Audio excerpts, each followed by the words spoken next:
Prototype testing. This was from the other day when Bud and I went out. We did a little adventure on Goat Mountain, which is a northwest facing terrain that has a lot of snow this year. And had a chance to see the canopy attempt to invert, and it worked out quite well that it did not actually invert. So um, in this test, we were able to take a look at the cross section and see that it performs a little differently. Now the canopy is twisted, and it does this naturally because there is kind of a flaring out. As you can see, there's a little bit of a flaring out of the edges around the very bottom, and it kind of pops partially through the grid and forms a little cup. And then in the process of doing that, it creates canopy rotation. So without doing anything to cause this, the canopy is rotating on its own. And if you look at the blue portion of the canopy, you can see that that's actually moving. So the canopy is twisting down the lines.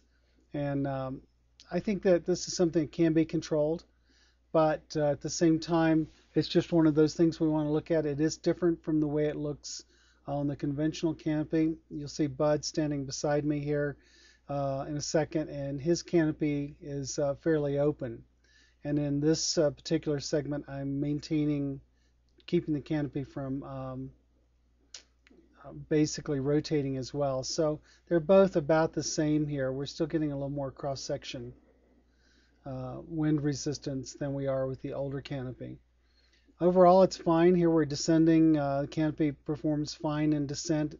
The additional cross-sectional wind resistance is not enough to slow you down any more than with the other canopy. So you can tell how minor that is as an issue from a wind resistance point of view.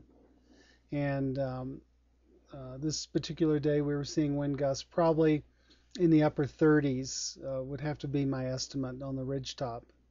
We were getting gusts down below the ridge, probably in the upper 20s to low 30s. The next segment of shots will show the conventional canopy, and again, this is a canopy that doesn't have sufficient overlap, so the seal point is also low on this canopy, but it seems to perform better in terms of holding the air than the prototype canopy. The prototype canopy's size, which is slightly larger, does bode well.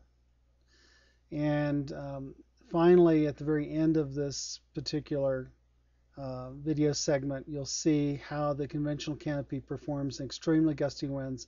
The winds in that portion of the video were gusting up to 50 miles an hour.